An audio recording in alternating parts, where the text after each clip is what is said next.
They say the best revenge isn't anger, it's silence. But let's be honest, sometimes the best revenge is watching the color drain from your ex's face in front of 500 of the city's elite. When Gavin left Alicia, he didn't just break up with her, he laughed in her face. He told her she was a placeholder until he found someone with status. He thought he had buried her, but he forgot one thing: true value isn't loud. While Gavin chased clout, Alicia was building an alliance with the most dangerous kind of power, the kind that doesn't need to shout. This is the story of how a discarded woman walked back into the lion's den, not as a victim, but on the arm of the man who owned the lions. The crystal chandelier above table 12 at the Gilded Lily seemed to vibrate, shimmering with a cruelty that matched the man sitting across from Alicia Vance. It was their 3rd anniversary, or at least it was supposed to be. Alicia had spent 3 weeks' worth of her salary as an archivist on the dress she was wearing, a subtle midnight blue silk that hugged her slender frame. She had felt beautiful when she left her small apartment. Now she felt like a stain on the pristine white tablecloth. "I don't understand," Alicia whispered, her hands trembling as she reached for her water glass. "Gavin, we just signed the lease on the townhouse. We talked about the future." Gavin Mercer, a rising star at Sterling and Finch Capital, wiped his mouth with a linen napkin, checking his reflection in the silverware. He didn't look sad. He looked bored. He looked like he was checking the time during a tedious business meeting.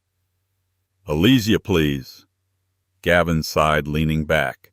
His suit was a bespoke charcoal gray tailored to perfection, a gift Alicia had saved 6 months to buy him for his promotion. "The lease is in my name. You know that. And as for the future, let's be realistic. That was a fantasy. A placeholder fantasy." The word hung in the air, heavy and suffocating. Placeholder. "A placeholder," Alicia repeated, her voice barely audible over the clinking of expensive cutlery around them. "I supported you through your MBA. I edited your thesis until 3 in the morning. I paid the bills when you were an unpaid intern, Gavin. I was there when you were nothing?" Gavin's eyes narrowed, his handsome face twisting into a sneer that Alicia had never seen before. "And that is exactly the problem. You remember me when I was nothing. You're a reminder of the struggle, Alicia. I'm past the struggle now. I've arrived." He took a sip of his wine, a vintage Alicia couldn't pronounce. "Look around you, Alicia. Look at this place. Look at the women here." He gestured vaguely to a table nearby, where a woman with platinum hair and diamonds the size of grapes was laughing loudly. "I need a partner who fits the boardroom. Someone with pedigree. Someone who knows how to hold a room, not someone who smells like old paper and glue." "I smell like that because I preserve history," Alicia said, a spark of defiance igniting in her chest. "I restore things that people like you throw away." That was when it happened. Gavin threw his head back and laughed. It wasn't a nervous chuckle.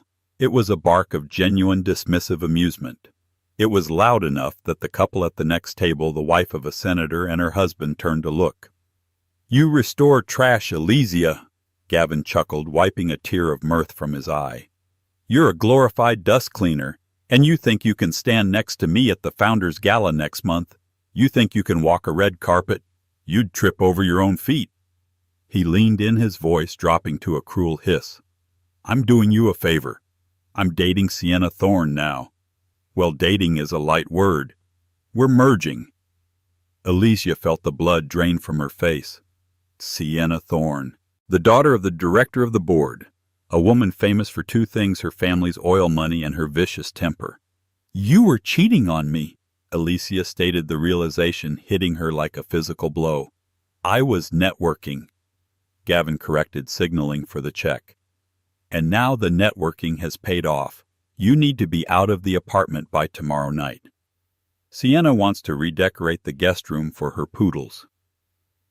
He tossed a heavy black credit card onto the tray the waiter presented. He didn't even look at Alicia. "Don't make a scene," he muttered as he signed the receipt. "It's pathetic enough that I have to pay for your dinner one last time. Consider it severance." Alicia stood up. Her legs felt like jelly, but her spine was steel. She looked at the man she had loved for 3 years, the man she had built up from a nervous, insecure student into this monster of arrogance. "You think you've arrived, Gavin," she said, her voice surprisingly steady. "But you're still the same insecure boy who needs a rich daddy's girl to feel important. And be careful, when you treat people like trash, eventually you get taken out." Gavin laughed again. He actually pointed a finger at her, shaking his head as he stood up to put on his coat. "Oh, Elysia, you have no idea how the world works. Karma is a fairy tale poor people tell themselves to feel better about losing. Goodbye." He walked out. He left her standing there in the middle of the restaurant with half the patrons staring at her. The waiter, a young man with kind eyes, approached her cautiously. "Miss, are you all right?" Elysia took a deep breath. She didn't cry. Not yet. She picked up her purse, straightened her shoulders, and looked the waiter in the eye. "I will be," she said. "I will be." 3 weeks later, Elysia was living in a studio apartment that was smaller than Gavin's walk-in closet. It smelled faintly of damp plaster and curry from the restaurant downstairs, but it was hers. She had blocked Gavin on everything, but it was impossible to avoid him. His face was plastered on the business pages of every newspaper she walked past. Rising Star. Gavin Mercer to wed heiress Sienna Thorne in fall spectacle. They weren't wasting time. Elysia threw herself into her work. She worked at the Sterling Archives, a prestigious but dusty restoration firm in the old quarter of the city. While Gavin dealt in stocks and futures, Elysia dealt in the past. She fixed broken things. She mended torn canvases, rebound ancient books, and polished tarnished silver until it gleamed. It was a rainy Tuesday when the bell above the shop door jingled. Elysia looked up from her workbench, adjusting her magnifying spectacles. Standing in the doorway was a man who looked like he had been carved out of granite and dressed in a storm cloud. He was tall, well over 6 feet, wearing a black trench coat soaked with rain. He wore a cap pulled low, shadowing his eyes. He didn't look like their usual clientele. Their usual clients were fussy museum curators or elderly widows. This man looked dangerous. "We're closing in 5 minutes," Elysia said, wiping her hands on her apron. "I was told you are the best," the man said. His voice was deep gravelly, with a hint of an accent she couldn't place, maybe European, maybe just educated. "I'm competent," Elysia replied modestly. "What do you need?" The man walked to the counter. He moved with a strange grace, silent and heavy.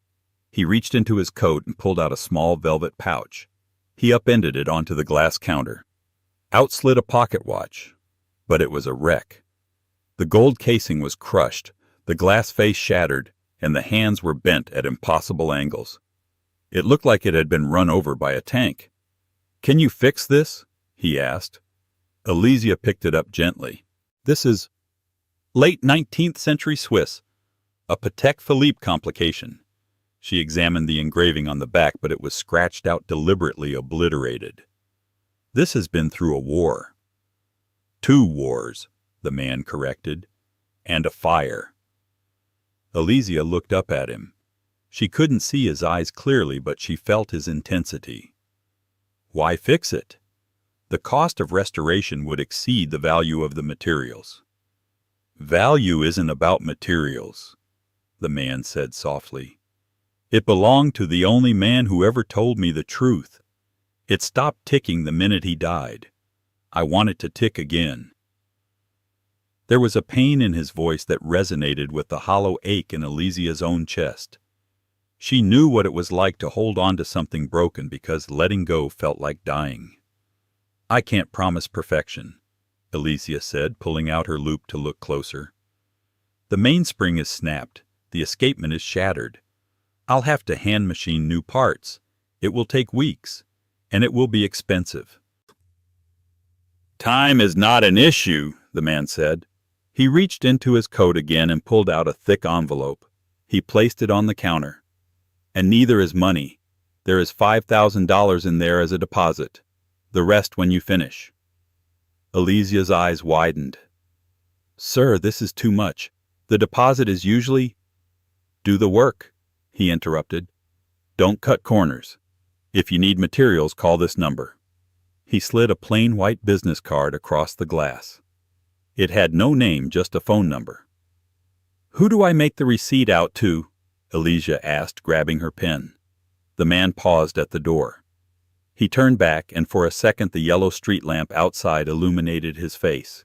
He had a scar running through his left eyebrow, giving him a rugged, menacing look, but his eyes were a piercing, startling blue. "Just call me Jaden," he said. And then he was gone, disappearing into the rain like a ghost. For the next month, the watch became Elysia's obsession. It was her escape from the reality of Gavin's engagement. While Gavin was likely tasting cakes and choosing floral arrangements with Sienna, Elysia was hunched over a microscope filing gears the size of a grain of sand. She poured her grief into the watch. Every time she felt the sting of Gavin's laughter, she polished a gear. Every time she saw a picture of Sienna clinging to Gavin's arm, she calibrated a spring. She was breathing life back into the machine. One evening late, the shop phone rang. Sterling Archives, Elysia speaking. "How is it coming?" It was him, Jaden. "It's difficult," Elysia admitted, rubbing her tired eyes. "The balance wheel was tricky, but I found a replacement from a donor watch in London. I'm assembling the movement tonight." "You're working late," Jaden noted. "I don't have much else to do," Elysia said a little too honestly. "The man who hurt you," Jaden said abruptly. The tone wasn't inquisitive, it was factual. Elysia froze. "Excuse me." "You work with the focus of someone trying to forget," Jaden said. "I know the look. I see it in the mirror." Elysia let out a shaky breath. He's getting married. To a very important woman. He told me I was a placeholder." There was a long silence on the other end of the line. "A placeholder," Jaden repeated. The word sounded dark in his mouth. "Fools often mistake diamonds for glass because they don't know how to hold them to the light." "Finish the watch, Elysia. When it ticks, your time will start again." The line went dead. Elysia stared at the phone. It was a strange conversation, but oddly comforting. She went back to the watch. She set the final bridge in place. She wound the crown, her breath held tight in her throat. Tick, tick, tick. The sound was strong, rhythmic, alive. Elysia smiled for the first time in weeks. 2 days later, Jaden returned to collect the watch. When Elysia handed it to him, functioning perfectly, the mysterious man stared at it for a long time. He ran his thumb over the polished gold. "You have a gift," he said, looking up at her. "You see value where others see wreckage." "It just needed patience," Elysia said. "I have a proposition for you," Jaden said, slipping the watch into his pocket. "There is a charity gala this weekend, the Winter Solstice Ball. Are you familiar with it?" Elysia laughed humorlessly. "Familiar. It's the biggest event of the year. Tickets are $5,000. My ex-boyfriend is going to be there. He's announcing his engagement." "Yes," Jaden said, his eyes hardening. "Gavin Mercer and Sienna Thorne." Elysia blinked. "How do you know that?" "I know a lot of things," Jaden said. "I need an escort for the evening. Someone who knows history, someone who can spot a fake in a room full of them, someone who isn't impressed by titles." "You want me to go with you?" Elysia asked, shocked.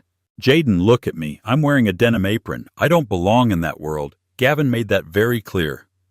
Jaden stepped closer. He towered over her, but he didn't feel threatening anymore. He felt like a fortress.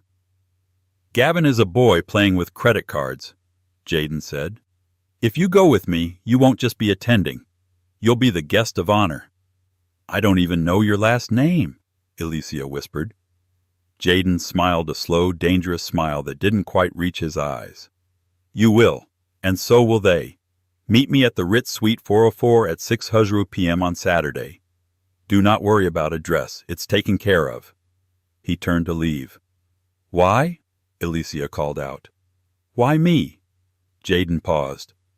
"Because you fixed the only thing that mattered to me. Now I'm going to fix something for you."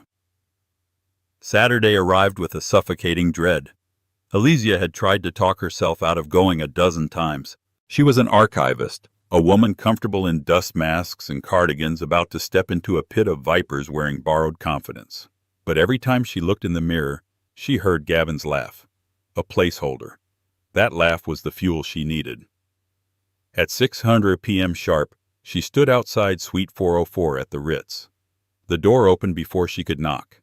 The suite wasn't a room. It was a cavern of modern luxury. Everything was black marble, brushed steel, and floor-to-ceiling glass overlooking the city skyline. It felt cold, imposing, and expensive beyond comprehension. Jaden was standing by the window speaking low into a phone in a language that sounded like Russian but colder. He hung up as she entered.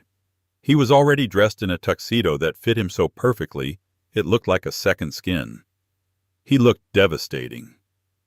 "You're punctual," he said, assessing her threadbare coat and sensible shoes without a hint of judgment. "Good. We have work to do." He snapped his fingers and 3 people materialized from a side room. A severe-looking woman with a silver bob, a man with a makeup kit the size of a suitcase, and an assistant holding a garment bag that looked heavy. "This is my team," Jaden said. "They are the best in Europe. Tonight, Elysia, you are not restoring history. You are making it. I'll see you in 2 hours." He vanished into another room.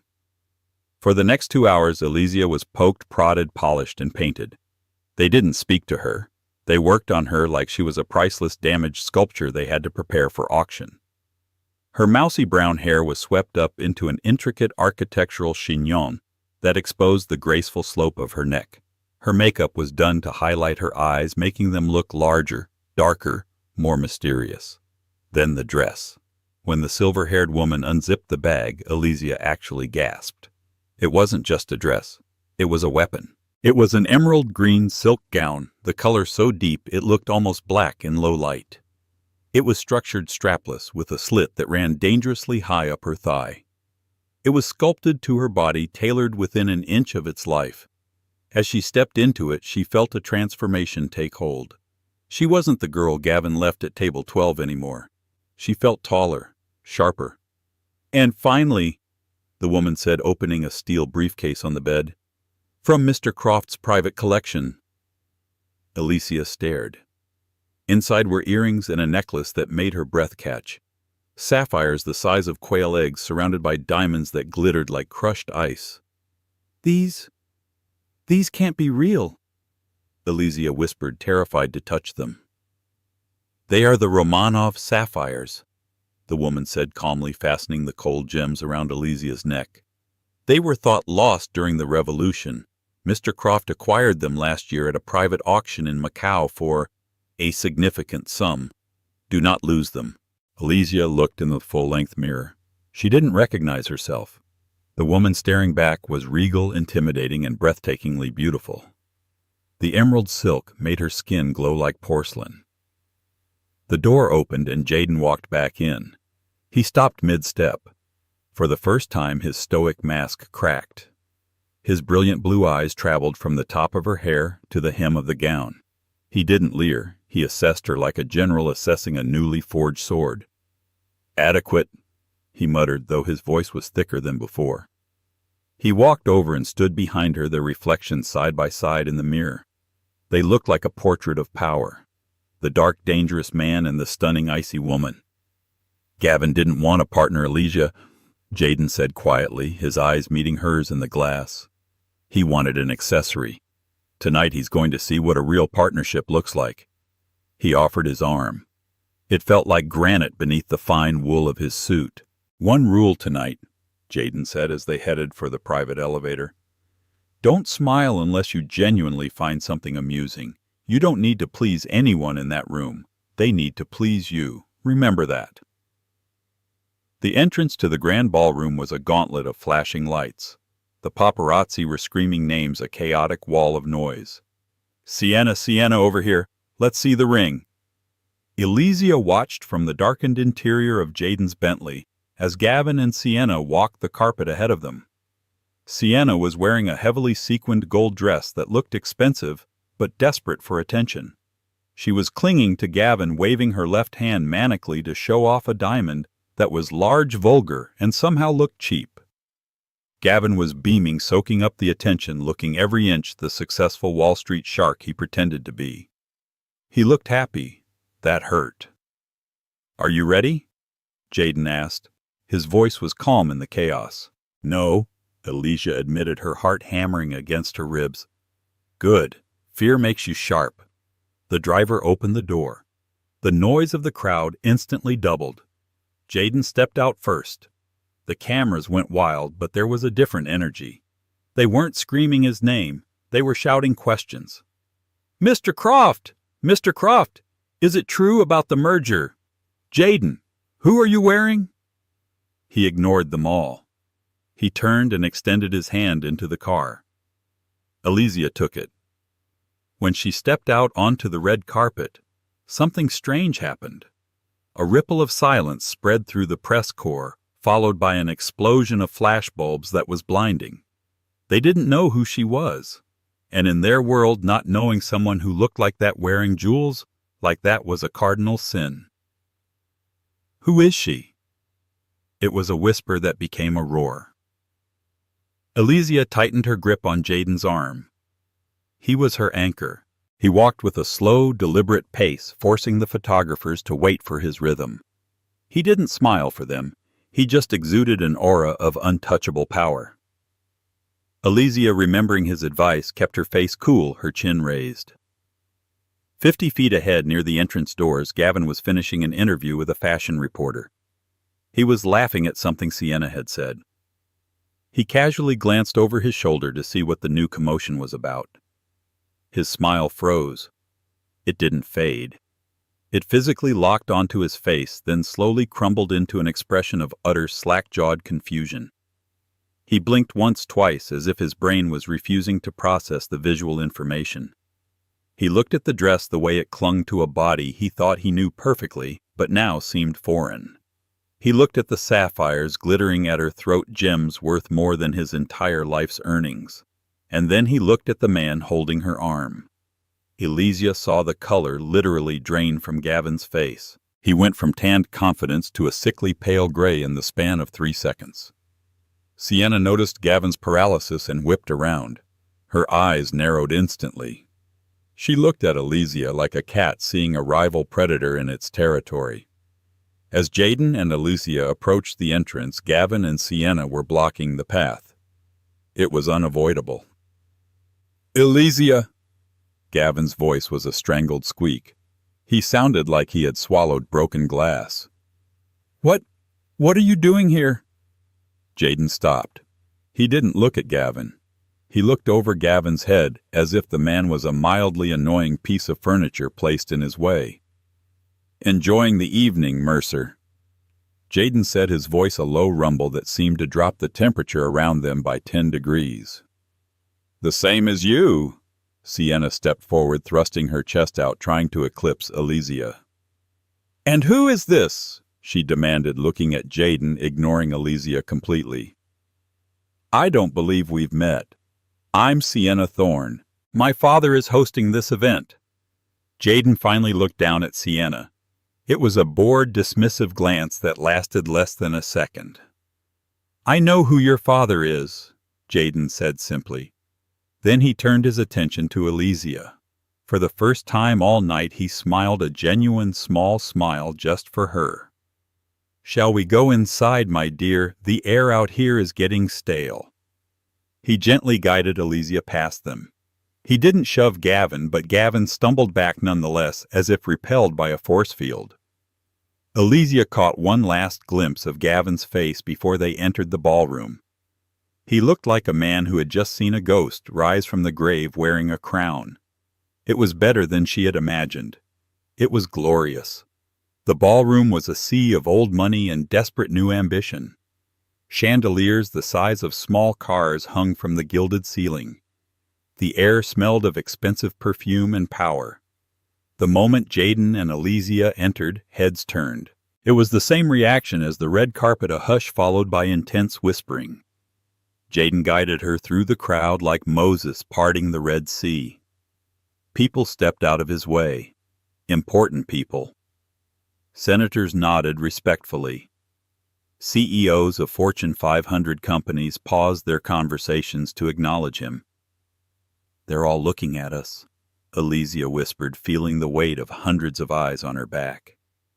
"Let them look," Jaden murmured, taking 2 flutes of champagne from a passing waiter and handing her one. "They're trying to figure out if you're a threat or an opportunity. Currently, they're leaning towards threat." They found a spot near the edge of the dance floor. Elysia could see Gavin and Sienna across the room. Sienna was furiously whispering into Gavin's ear, gesturing toward Elysia. Gavin looked sick. He was downing a scotch like it was water. He kept glancing over his eyes, darting between Elysia's face and the massive sapphire around her neck. He couldn't reconcile the dust-covered archivist he had thrown away with this vision in emerald silk. "You seem to be enjoying his misery," Jaden noted, taking a sip of his champagne. "Is that wrong of me?" Elysia asked. "It's human," Jaden said. "He tried to break you to make himself feel taller. Seeing that you are unbreakable, it destroys his narrative." The orchestra began a slow waltz. Jaden set his glass down and offered his hand. "Dance with me." Elysia hesitated. I'm not very good." "Elysia," Jaden said softly, pulling her gently onto the floor. "Look at me. Don't look at them. Just follow my lead." His hand on her waist was firm and warm. He moved with surprising grace for such a large man. As they spun, the ballroom became a blur of color and light. For a few minutes it felt like they were the only 2 people in the room. "Why did you really bring me here, Jaden?" Elysia asked, looking up into his intense blue eyes. "It wasn't just about the watch, was it?" Jaden tightened his grip slightly. "When I brought you that watch, I told you it belonged to the only man who ever told me the truth. That was my mentor. He taught me how to see value in things others discard." He spun her, the emerald dress flaring out. "I watched you for 3 weeks, Elysia. I saw you working late through the window. I saw the care you put into things that weren't yours.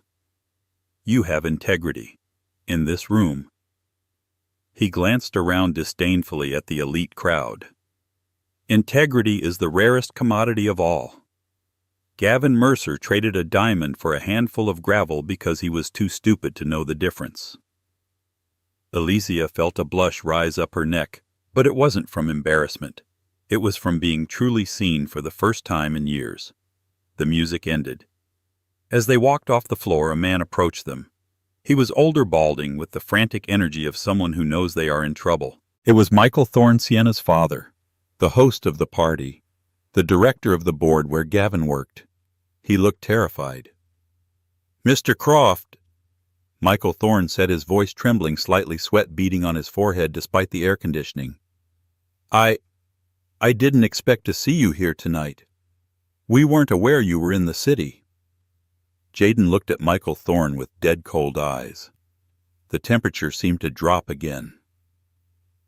"I like to keep my movements quiet, Michael. You know that." Of course," Michael stammered. He glanced nervously at Elysia, then back to Jaden. "I heard rumors about the Asian markets. I hope everything is stable." Jaden didn't answer the question. Instead, he gestured to Elysia. "Michael, have you met my companion for the evening, Elysia Vance?" Michael Thorne looked like he might faint. He recognized the name. "Vance, but isn't that—" He looked across the room toward Gavin, who was watching them with wide-eyed terror. "Yes," Jaden said smoothly. "Gavin Mercer's former partner. The one he discarded to facilitate his merger with your family." Michael Thorne turned pale. Jaden leaned in slightly, his voice dropping so only Michael and Elysia could hear. "I find Mr. Mercer's judgment to be deeply flawed, Michael. He abandons valuable assets for superficial gains. It makes me wonder about the judgment of the company that just hired him." Michael swallowed hard. "Mr. Croft, I assure you Sterling and Finch is solid. We'll see," Jaden interrupted. "Enjoy your party, Michael. While it lasts. Jaden steered Elysia away, leaving Michael Thorne staring after them, looking like a man who had just received a terminal diagnosis. Elysia's mind was racing. The way Thorne had reacted. The fear in his eyes. "Jaden," she whispered as they reached a quieter corner. "Who are you?" Jaden stopped. He turned to face her, his expression unreadable. "My name is Jaden Croft, but in rooms like this they call me the Eraser." Elysia frowned. "The Eraser? Why?" "Because—" Jaden said, his eyes drifting across the room to where Gavin was now anxiously talking to a panicked-looking Michael Thorne. "I find companies that are bloated, arrogant, and poorly managed. I buy them. I strip them down to their foundation. I erase them." He looked back at Elysia, and his eyes were incredibly intense. "And tomorrow morning, Elysia, my firm begins the hostile takeover of Sterling and Finch. By Monday, Michael Thorne will be out of a job. And Gavin Mercer." Jaden allowed himself a cold, hard smile. "Gavin Mercer will be the shortest employed junior executive in the history of Wall Street. He wanted to marry into power. He's about to marry into bankruptcy." Elysia stared at him. Her breath caught in her throat. The scope of it hit her. Jaden wasn't just rich. He was a titan. And he was about to burn Gavin's entire world to the ground using Elysia as the match. The ballroom was stifling despite the cavernous ceilings. The air was thick with the scent of lilies and the metallic tang of nervous ambition. Jaden had excused himself momentarily to take a critical confirmation call regarding the morning's operations, leaving Elysia alone near the towering ice sculpture of a swan. It was the opening Gavin had been waiting for. Elysia saw him approaching from the corner of her eye. He moved with a jerky, frantic energy, shedding the smooth corporate skin he usually wore. Without Jaden's imposing shadow acting as a shield, Gavin felt brave enough to strike. "Elysia," he hissed, sliding up next to her. He didn't look at her face. He looked at the sapphires. His eyes were wide, dilated, with a mixture of greed and confusion. "What is this? What is going on?" Elysia took a slow sip of her champagne, the bubbles crisp on her tongue. She turned to him, her movement languid and bored. "It's a party, Gavin. I believe that's what people do. They socialize." "Don't play dumb with me." Gavin snapped, his voice low but vibrating with anger. "Jaden Croft. The Jaden Croft." How did you even get in the same room as him? You fix old clocks, Elysia. You don't date billionaires." "Maybe he likes women who don't treat people like stepping stones," Elysia said coolly. "Or maybe he just appreciates quality, something you clearly lack the eye for." Gavin scoffed, running a hand through his gelled hair. "He's using you, you know. Men like that, they don't get serious with girls like you. You're a novelty, a little charity case he dressed up to annoy Michael Thorne. Once tonight is over, he'll dump you back in your dusty apartment and you'll be nothing again." "Is that what you think?" Elysia asked, her voice steady. "Or is that what you hope? Because from where I'm standing, Gavin, you look terrified. You look like a man who realizes he threw away a winning lottery ticket to pick up a counterfeit bill." Gavin's face flushed a deep, ugly red. He stepped closer, invading her personal space. "I made the right choice. Sienna is a Thorne. She's royalty in this city. I'm going to be a partner at the firm by 30. I'm going to have it all. And you're just a prop." "Well, well, well." The voice was shrill and cut through the tension like a serrated knife. Sienna Thorne materialized behind Gavin. Her gold-sequined dress looked garish under the lights, and her face was twisted into a mask of pure venom. She held a martini glass a little too loosely. She was clearly drunk. "I leave you alone for 2 minutes, and you're cornered by the help." Sienna sneered, looking Elysia up and down. "Nice dress. Did you rent it, or is it a knockoff?" "It looks a bit last season." Elysia smiled. It was the smile Jaden had told her to use, the one that didn't need to please anyone. It's custom sienna, and the sapphires were a gift from the Romanov collection. But I wouldn't expect you to know that. I hear your family specializes in oil, not history. It's a dirty business, isn't it? Sienna's jaw dropped. She wasn't used to being spoken back to. She was used to fear. You little... She raised her hand, perhaps to throw her drink, perhaps to slap her. But before she could move, a heavy hand landed on Gavin's shoulder. It wasn't Jaden. It was Michael Thorne. He looked like he had aged 10 years in the last hour. He was sweating profusely. Sienna, stop, Michael croaked. Gavin, get to the stage. Now. What? Why? Gavin asked, confused by the fear in his future father-in-law's eyes. Because we need to announce the engagement now, Michael whispered frantically. We need to solidify the stock price before the markets open on Monday. Rumors are already leaking. Someone is shorting the stock, Gavin. Someone is dumping millions of shares. We need good news to stop the bleeding. Go! Gavin blinked, the gravity of the situation slowly sinking in. He looked at Elysia one last time, a look of desperate arrogance before grabbing Sienna's hand. Watch this, Elysia, Gavin spat. Watch me win. He dragged Sienna toward the stage. The orchestra stopped playing. A spotlight hit the microphone. Elysia watched them go. She felt a presence beside her. Jaden had returned. He smelled of rain and cold air fresh from the terrace. Is it time? Elysia asked quietly. Almost, Jaden said, his eyes fixed on the stage. Let him climb to the top of the ladder. The fall is longer that way. Gavin stood at the microphone beaming. He adjusted his tie, soaking in the applause that rippled through the room, applause that was polite but not enthusiastic. Ladies and gentlemen, Gavin began, his voice booming through the speakers. Thank you all for coming. Tonight is a special night. Not just for Sterling and Finch, but for me personally. I came to this city with nothing but a dream. And tonight I am proud to announce my engagement to the most incredible woman I have ever known, Sienna Thorne. He gestured to Sienna, who waved, flashing her ring. This marriage,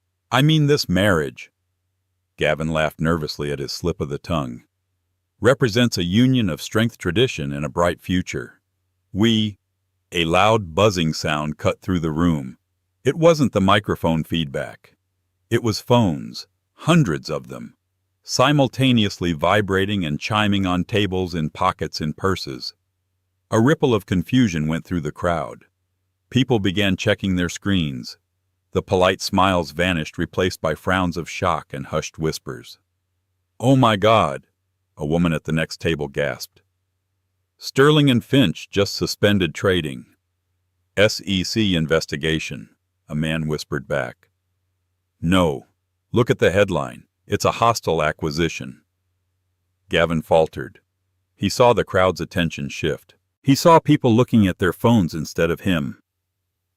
We have big plans, Gavin stammered, trying to regain control. Then the large projection screen behind the stage, which had been displaying a photo of Gavin and Sienna, flickered. The image distorted, then cut to black. A new logo appeared. A simple, stark white C on a black background. The logo of Croft Holdings. The room went dead silent. Jaden placed his hand gently on the small of Elysia's back. Shall we? He didn't walk to the stage. He didn't need to. He simply stepped forward into the center of the room, into the pool of light cast by the chandelier. His presence commanded more attention than the microphone ever could. I hate to interrupt a celebration. Jaden's voice carried effortlessly in the silence. He didn't shout. He projected. But I believe there has been a fundamental misunderstanding regarding the future Mr. Mercer is speaking of. Gavin froze on stage. He looked tiny. What is the meaning of this? Michael Thorne yelled from the side of the stage, though his voice cracked.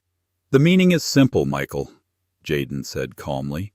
As of 10 minutes ago, Croft Holdings has acquired 51% of the voting shares of Sterling and Finch. We bought the debt. We bought the board. We bought the building. A collective gasp went through the room.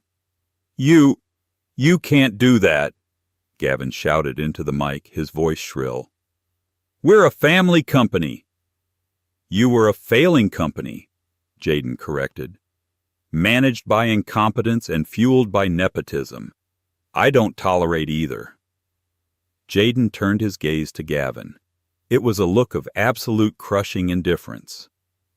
"Mr. Mercer, you spoke of a merger earlier. I'm afraid that's incorrect. There is no merger. There is an acquisition. And in my restructuring there is no place for placeholders." The word echoed. Placeholders. Elysia felt a shiver run down her spine. Jaden had remembered. He had used Gavin's own cruelty as the blade to cut him down. "Sienna," Jaden continued, looking at the woman who was now trembling with rage and humiliation. "I suggest you check the validity of that engagement ring. It was charged to the company account this morning, an account that is now frozen. Technically, that diamond belongs to me. I'll expect it on my desk Monday morning." Sienna let out a strangled cry and looked at Gavin. "You charged it to the company. You told me you bought it." I was going to pay it back with the bonus," Gavin stammered, backing away from her. "Sienna, listen." She slapped him. It was a loud, crisp sound that echoed through the microphone. The room erupted, not in applause, but in the chaotic noise of scandal. The photographers who had been bored moments ago were now in a frenzy, snapping photos of Gavin holding his cheek, Sienna storming off stage, and Michael Thorne collapsing into a chair. Jaden turned to Elysia. He offered his arm. "I believe the entertainment is over," he said. "Are you hungry? I know a burger place that stays open late. It has terrible lighting but excellent fries." Elysia looked at Gavin. He was standing alone on the stage, the spotlight highlighting his ruin. He looked at her. His eyes were begging. He mouthed one word, "Elysia." She looked at him, really looked at him, and she felt nothing. The anger was gone. The hurt was gone. He was just a small man in a suit that didn't belong to him. She turned her back on him. "I'd love some fries," she said to Jaden. And they walked out, leaving the chaos behind them. Monday morning in the financial district was usually a symphony of frantic energy, but inside the glass tower of Sterling and Finch it was a funeral procession. Security guards were everywhere, new security. They wore the insignia of Croft Holdings. They stood by the elevators, the exits, and the executive suites with clipboards and stone faces. Elysia walked through the lobby. She wasn't wearing the emerald gown anymore. She was wearing a tailored cream suit she had bought on Sunday with her own money. She looked professional, sharp, and confident. She wasn't there to work. She was there because Jaden had asked her to witness the final act. She took the private elevator to the top floor. When the doors opened, the chaos was palpable. Junior executives were packing boxes. Secretaries were crying. In the center of the open plan office stood Jaden. He was in shirt sleeves reviewing a stack of files on a desk that used to belong to Michael Thorne. He looked up when he saw her. "Right on time," he said. "Is it done?" Elysia asked. "Mostly. The board resigned at 9:00 a.m. Thorne is retiring to his estate in the Hamptons to avoid an audit. And our friend—" Jaden nodded toward a glass-walled office in the corner. Inside, Gavin was frantically stuffing things into a cardboard box. His stapler, a framed photo of himself, his lucky pin. 2 large security guards were watching him, arms crossed. He looked up and saw Elysia through the glass. He froze. Jaden tapped the glass with his knuckle. "Let him out." The guard opened the door. Gavin stumbled out, clutching his box. He looked terrible. He hadn't shaved. His eyes were bloodshot. He looked at Jaden, then at Elysia. "Elysia," Gavin croaked. He walked toward her, ignoring the guards. "Elysia, please, you have to talk to him. This is insane. I was the top earner last quarter. You know how hard I worked. You helped me. You know my potential." Elysia stood her ground. "I helped a man who I thought had a dream, Gavin. I didn't help a predator who wanted to feed on everyone around him." "I made a mistake," Gavin pleaded, his voice cracking. "With Sienna, it was a mistake. I was blinded by the pressure. But we were good together, Elysia. Remember the townhouse? Remember the plans, I can fix this. I can get a job at another firm.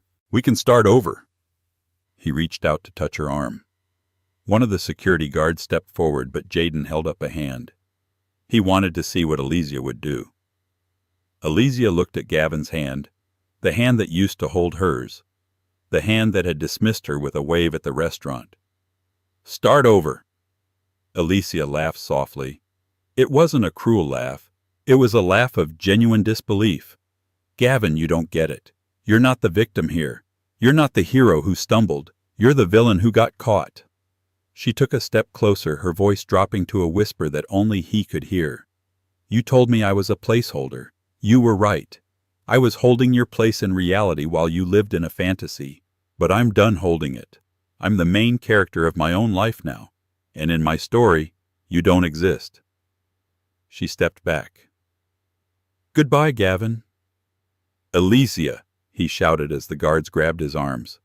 You're making a mistake. You need me. You're nothing without me. They dragged him toward the elevators.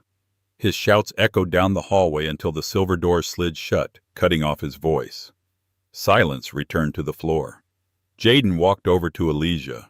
He leaned against the desk, crossing his arms. How did that feel? He asked.